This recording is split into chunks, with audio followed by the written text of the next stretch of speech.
Okay, so I just want to thank everyone for coming in today. We're going to have the meeting, try to kind of make it as tight as possible. We've got a lot of ground to cover. Before we do get started, I am going to give everyone the sign-in sheet, so feel free to sign that. I've got a pin, or we can share one. That's perfect. I'm going to quickly go over today's agenda, what we are going to try and accomplish in the meeting, and then we're just going to get right into it. So first of all, as you've probably already figured out, we are going to be discussing vision and mission statements. We're going to be defining them, talking about what they are, what purpose they serve, what role they serve within our district. We're going to be actually doing a little bit of individual work by determining our own core beliefs, and we're going to see how those kind of can play a role in determining our mission and vision statements. Then we're going to chart a 5-year vision. I have a few discussion questions that we're going to just kind of bounce around and just kind of talk about where do we see ourselves as a district, as a campus in 5 years, especially those who we are serving, right, our students. And then we're going to be doing this table together called the school focus area. These are just areas like school culture, curriculum instruction, and other areas that we're going to just put our 2 cents in and kind of what we want to see or hear or feel in these areas that will make us a great high-performing school. That's going to be a kind of a collaborative effort. And then we're going to be looking at the vision statement that we have, our mission statement that we have. We're going to be doing some comparisons there, and we're going to be hopefully creating a new effective vision and mission statement. So once again, that's the agenda, and we're gonna hop right in. All right, so I have a little image up here that's gonna kind of help me illustrate what a vision statement is versus a mission statement, and I'll come back to these pictures in just a second. But a vision statement, more or less, is going to describe the future that our school aspires to create. Okay, this is what's going to paint a clear picture of what we would like our school to look like, feel like, and achieve, and how we can get it to operate at its highest potential. So usually these are going to be inspirational, forward-focused. They're setting a long-term direction. And the question that this usually answers is, what do we ultimately want to become? So again, some of the key characteristics of a vision statement would be something that's future-oriented, aspirational and inspiring, very broad and directional. It's focused on long-term impact, okay? And I'll come back to this image and just kind of relate that to what I'm saying in just a moment. So now we're going to hop to a mission statement. A mission statement explains the school's current purpose, all right? It defines what the school does, whom it serves, and how it works to achieve its vision. It is practical, it is action-oriented, and the mission answers the question, why do we exist and what do we do every day? It's our day-to-day stuff. So some of those characteristics, it would be very focused, very present-focused, very action-driven. It's clear, it's specific, it guides daily decisions. Now this is where the image that I have comes into place. The easy way to remember the difference between a vision statement and a mission statement, because it is easy to kind of get those two mixed up. Our vision statement is our destination. So if you look at the fella here, we can't see what he's looking at, right? But clearly he is looking far away. He's, in our sense, he's looking into the future. He is looking at, and now that we draw the curtains back, we can see what he's looking at. He's looking at the mountaintop. He's looking at the peak. That's where he wants to go. His vision is set on the mountaintop, okay? Now, when we look at the mission, we see that this is the daily work to get there. So as we can see, we have a trail. We have little stops along the way that we're going to be, maybe setting up our camp until the next day. And then we continue the journey as we're climbing this mountain. So again, just kind of a little illustration there to help you guys have a better understanding of the difference between a vision and a mission statement. So what we're going to do now is we're going to kind of discuss some of our own beliefs, right? And our own core beliefs that would help us before we, get our hands dirty with these mission and vision statements. And so, in fact, we were a little preemptive about this, and I gave you guys these questions to just kind of ponder and think about. And so, I would love to hear your responses to those. So, what I'm going to do now is I'm going to go to that page, and you should have a copy as well. And you're going to notice that I love the way these questions are just very open-ended, or these statements rather. I believe that. The first one says schools should teach, or a good student is one that. We're starting with something very broad, and we're getting granular, right? We're starting with our, at one point we're talking about our school, then we go to the classroom, then we go to the teacher, then we go to the student. It's very layered, and I think that's a really great way of asking these questions. So let's talk about number one briefly. Is there anyone who would like to share what they believe? It says, I believe that schools should teach. Is there anyone who would like to throw in their 2 cents there? I put that they have like a financial math class that's an elective at the high school. I think that should be like a required math class, because I mean, I know the majority of us don't write checks anymore, but they need to know what a check looks like. Because if they get a check from work, they need to know how to write one. They need to teach them about investing, like how to save, like a savings account, like stuff like that, because that's what they're gonna need to know. So real life stuff. I would almost dare say that another good way to substitute that word might be practical. Right? Being practical in what we do, intentional. I think that's a great idea there. I love that. Is there anyone else? I said something similar to that, that we need to teach more life skills. How to fill out paperwork, filling out college applications, job applications, money orders, things that matter, because these are things that they have no practice on, and when they get to that adult life, they might not have ever had anyone show them how to do any of that stuff. Like in my experience, when I was filling out my college papers, I had no idea what I was doing.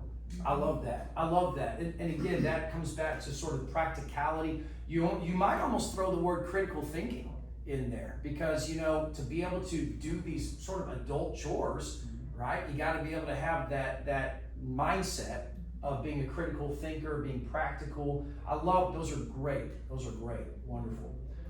What about, let's hop over to number 2. It says a good school is one that, anybody, maybe a general statement. And by the way, as we're coming through these, I love how you said something and you had something very similar. So if somebody says something that's similar to your response, please reinforce that, because that's great. I love it. So again, number 2, a good school is one that creates a safe, inclusive, and supportive environment.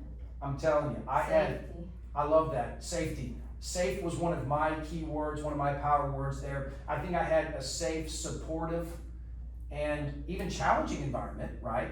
Because we're wanting to challenge our kids, wanting to be more critical thinking. I love the emphasis on safety. High expectations. Yes. I actually have that too. I have, held to high expectations. It's wonderful.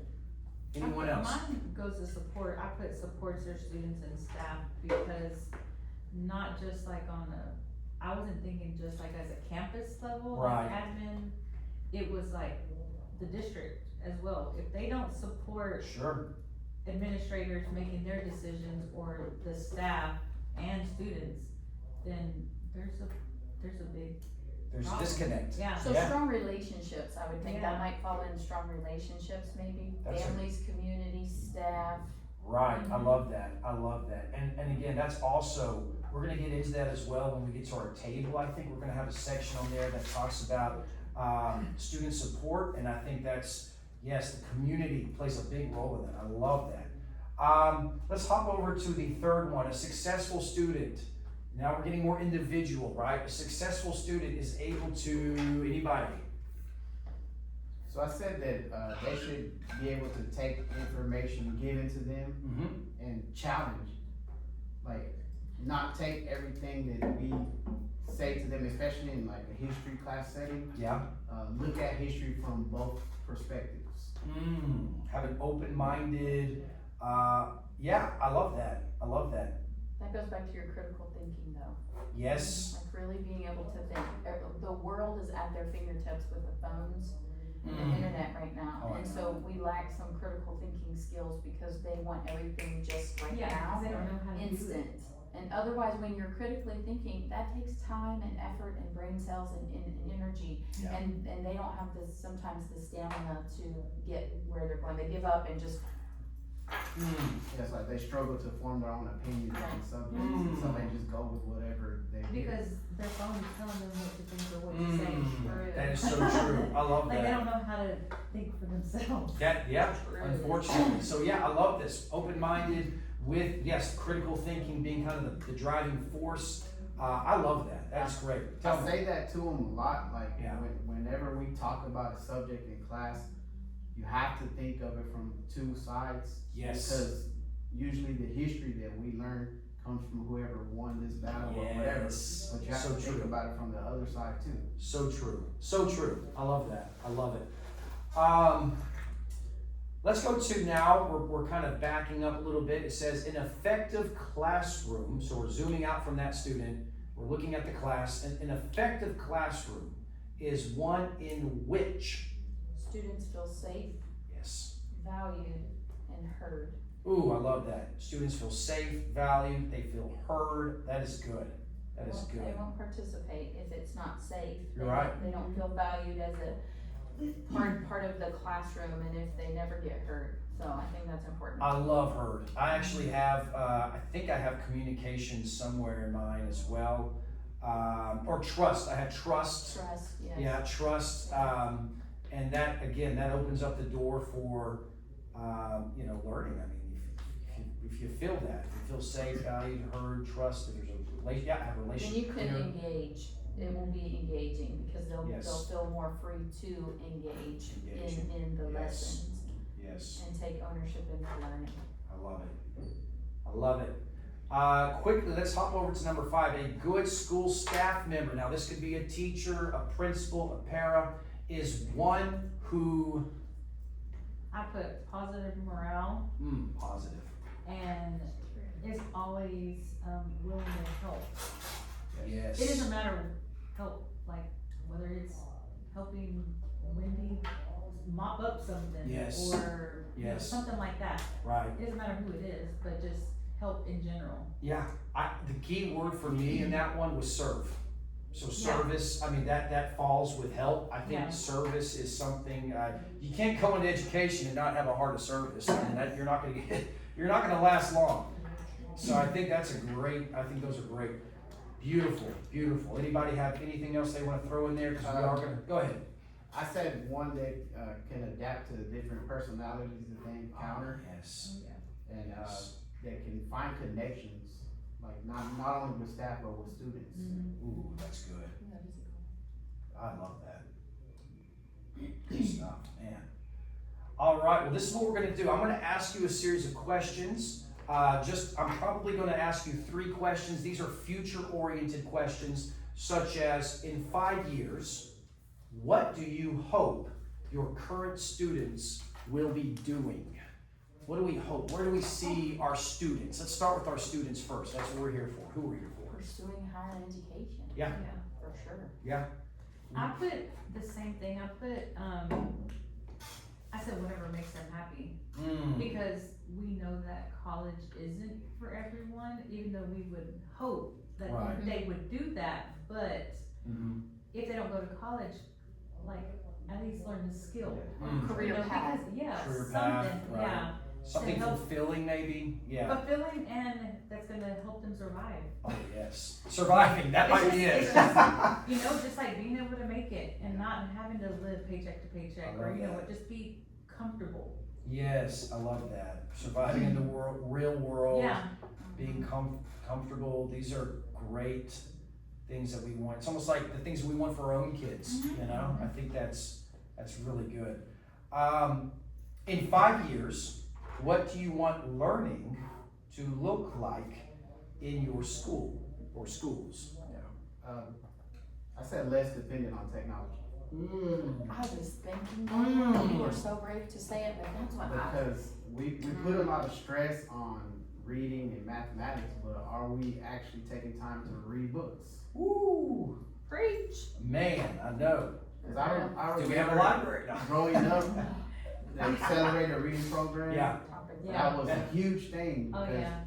it was Whenever we being were in rewarded for reading, Yes. and we don't have that anymore. Right, and you're right. I mean, now it's almost like we talked about this earlier with the screen time being so high and that instant gratification. That's why people nowadays, they're not even watching full YouTube videos, they're watching the YouTube shorts. Yeah. Because then they get to go to the next one, and that dopamine. They don't find that reward from investing in a book.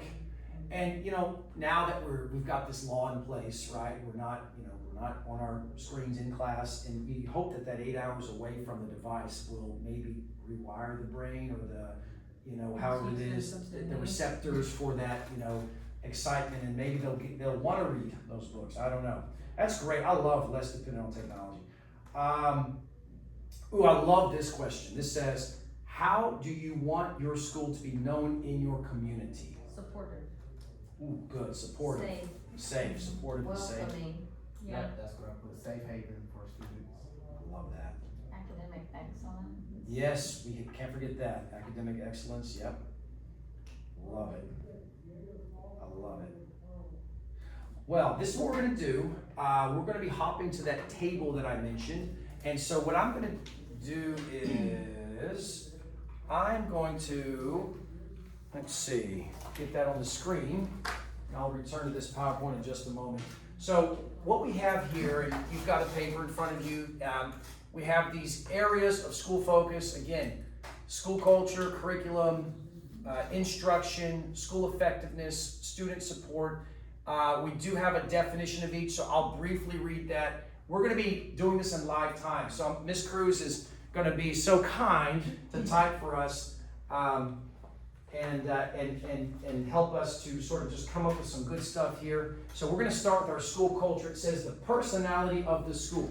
What is valued, celebrated, rewarded, how people interact, communicate, and grow professionally. Now again, some of the things that we have just discussed could easily transfer to this table, but if you have anything else that you want to throw in there, you are more than welcome to. So what would be, we're going to have to move kind of quick on these. So we'll do like 2 or 3 bullets if possible for each of them. So what would be the sign of of good, healthy school culture, of a good personality in a school? I think it's important to know names.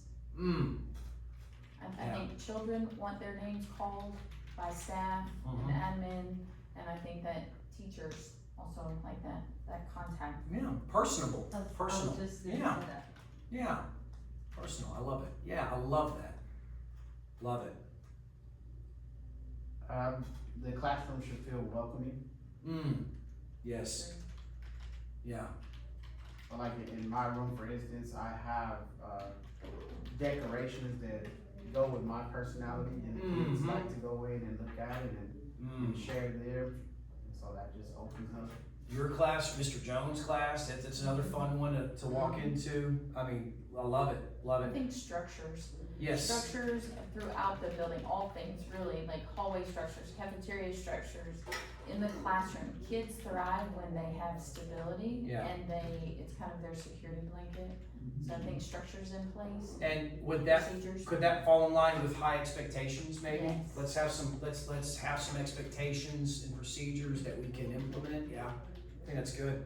Love it. Let's hop to curriculum. We'll go to the next one there. It says what is taught in the school, how curriculum is defined, organized, managed, supported, how it's assessed. What are some good ways to cover that? Well, we're required to be aligned to the TEKS. True. TEKS alignment. Yeah, that's a must. That's a give me. Yep, that's right. Absolutely. Absolutely.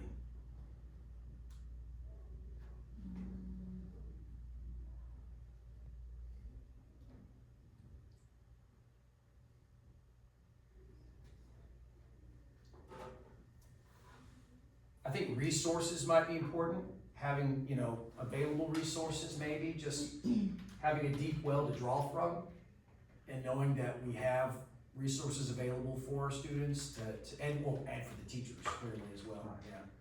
So not just straight textbook, having outside sources. Sure, yeah, absolutely. This may or may not be popular, but I do think that with your curriculum, you have to have either department meetings or PLCs, whatever you would like to call them. Yeah. But in order to be supported as teachers, you have to communicate with one another. Yes. Yes, department meetings, communication, right, I love that. So And I think time, you're back to your school culture for 1 second, but we have planned, conference times together. Yeah. And I think that's important as This well. one? It helps, like, our planning times are, yeah, that's good, that's good. Let's focus on instruction. So again, we're answering the question, how students are being taught. This includes the environment, the processes, resources, tools, assessments, settings, and support. So I did mention resources as a part of curriculum, but of course that instruction, you know, I think there may be some crossover there. So yes, definitely important. Questions. Student driven questions. Questions that promote higher level thinking. That critical thinking piece. So it all comes down to the questions the teacher is asking. And then getting students to communicate in their groups. So questioning, I think. Oh, questioning, that's great. Oh, I love that. Student engagement. Class discussion. There you go. It shouldn't just be lecture heavy. Yeah. They should jump in and Yeah. back and forth. Preach to me, man. I know, I'm guilty. I got that. Me too. Teacher talk time, baby. Woo. I know. So yeah, that's a good one. That's a good one. I hate to rush things, but let's go to school effectiveness. Let's see if we're looking at school effectiveness. It says the overall physical and social emotional conditions that permeate the building and impact the quality of teaching and learning. Clear and focused mission, safe and orderly environment, high expectations for learning, strong instructional leadership, effective home community relationships. That's one we talked about earlier.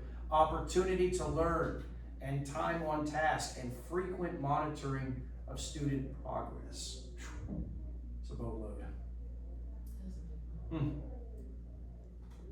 I think you have, in order to know if your school is successful and you're effective, I think you have to look at data.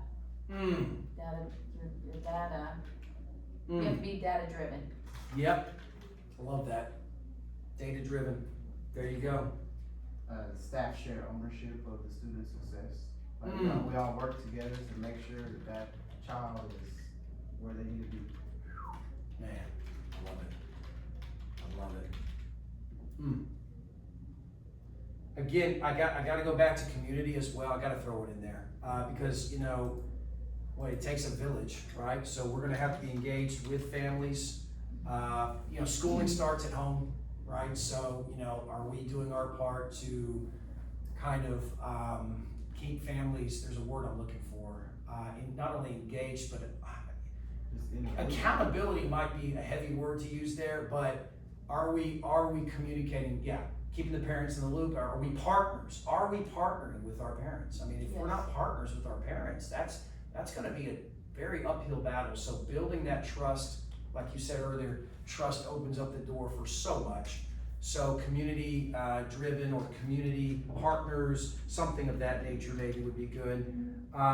Student support, sorry to rush this, but student support, the degree to which the school is student-centered, where all students are valued and supported and receive the time and or resources to grow academically, physically, socially, and emotionally. What do we have here? I think here at the junior high, I really feel like our extracurriculars are a key component. It's their first opportunity in 7th grade to have that opportunity. They have some autonomy here for one of the first times. They're not walking like little ducks in rows like the other campuses. So I think extracurriculars are important. That's because great. I think that helps behaviorally, academically, social, emotionally. Yes, yes, I love it. Again, it goes back to students that they feel valued, they feel heard, maybe students that feel valued and heard, that helps.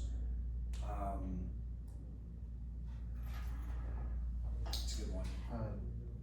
They're all on an equal playing field. They have access to everything that they want to come out and try. Equity. Equity, equity's a big one.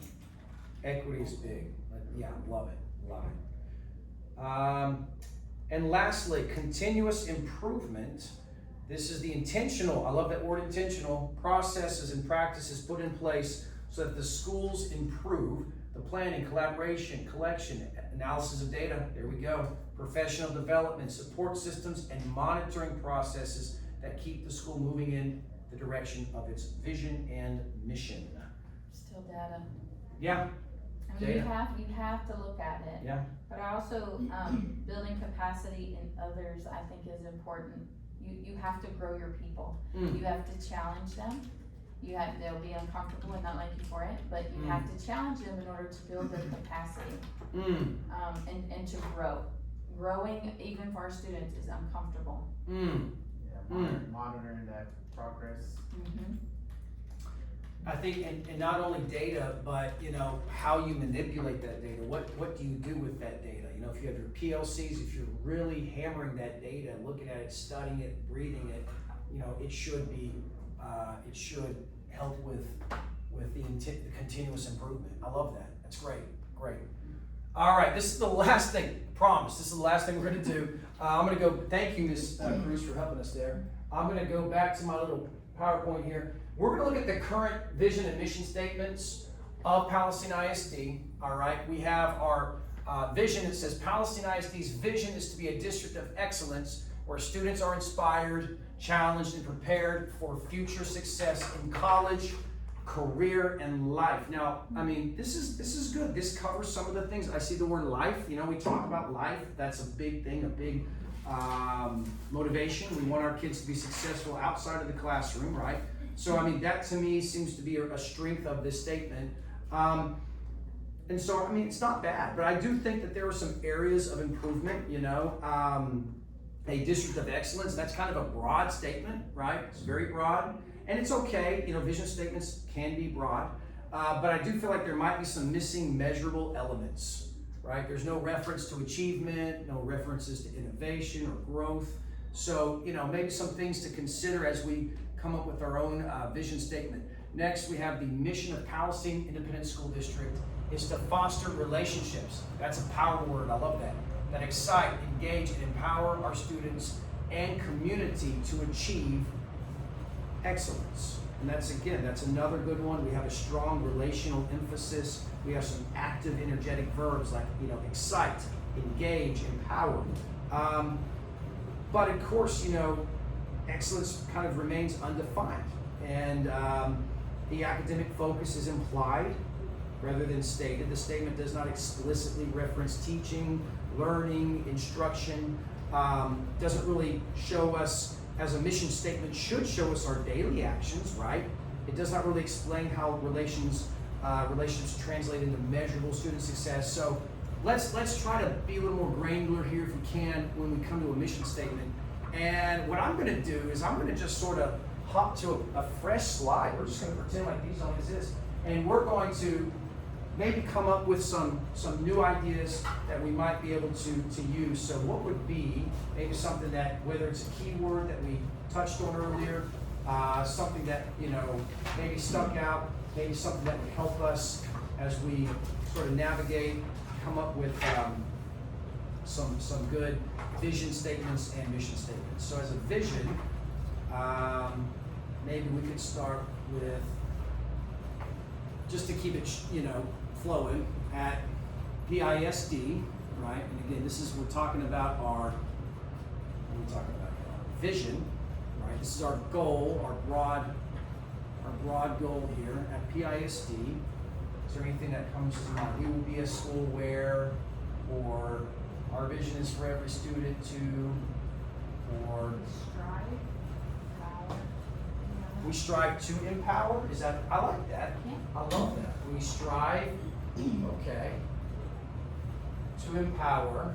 That's a good word there. I love that. Students. What about every student? Every student. Yeah, like yeah. Every gets specific here. Every student. That's beautiful. Okay. Student. To. All right. To do what? What do we want every student to do? What are some good things? Maybe embrace creativity. I love that. Oh, that's so good. To embrace creativity. So no, that's a great one. So we have something creative, open-minded. We talked about being open-minded earlier, right? What else could be another sort of Think critically. think critically? Oh, so good. We're getting both ends of the spectrum here, right? We're creative, but we're also critical. Think critically. And for the sake of a good vision, let's just throw one more in there. We need 3. You gotta have 3, right? And what else? What else?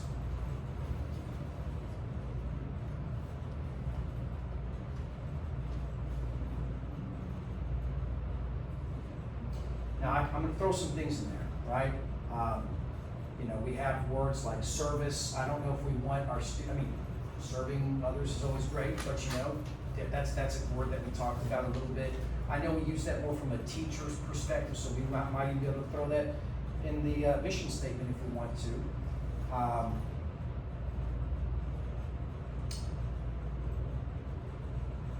Could we say anything about the environment? What if we said, embrace creativity, think critically, and blank in a structured and safe environment, or in a, we'll come back to this, we're gonna put a blank here. In a, what kind of environment do we want? Safe, well, like what you said, safe. In a safe, yeah,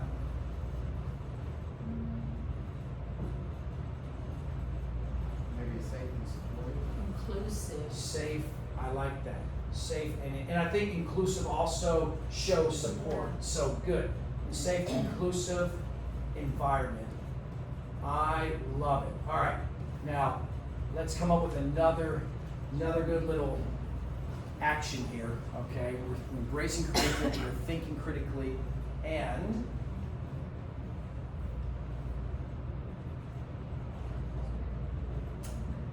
adapting to, or And accept responsibility, but that really isn't that right there for what we're doing. okay, so it's, But, okay, embrace creativity, think critically. find purpose. I know that's kind of a Lifelong learner. Oh, I love that, and become lifelong learners. Could we say that? I love it. It's a lot to fit in there, but we're gonna put that. I love that. That's one of my most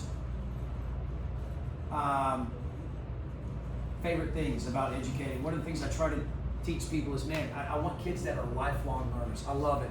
All right, we have a vision. Now, how are we gonna accomplish this? All right, so if we're going to embrace creativity, then we're going to need to be what as a campus? Supportive. I love it. Okay, so support. We'll throw that word in there. Okay, so let's get it started. Let's at least get it started here. So as a mission, we could say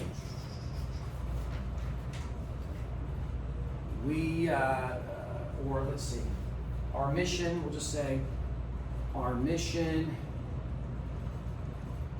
is to provide a supportive, what else? If we're going to be critical thinkers, what else do we need to provide?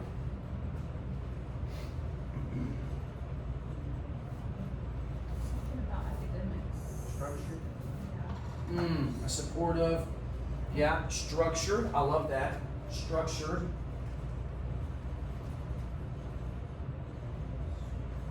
Structured.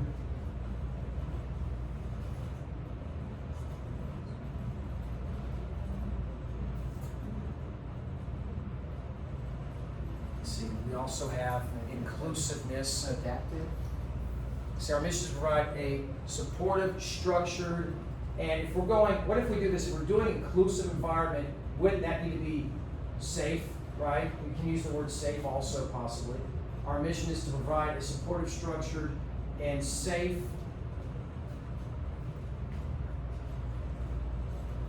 I'm just going to use the word environment again. Environment. We do have a little bit of overlap, and that's okay. Right? It shows that they're in tandem with each other. In a safe environment, how can we close it out? Respect for diversity and global awareness. I'm not sure where that may or may not fit, but I'm thinking diversity fits with your inclusive environment, maybe. Okay. So should we clean it up a little bit? Our mission is to provide a supportive, structured, and safe environment where diversity is valued Where and students feel safe, valued, and heard. oh, I love that. Feel safe, valued, and heard.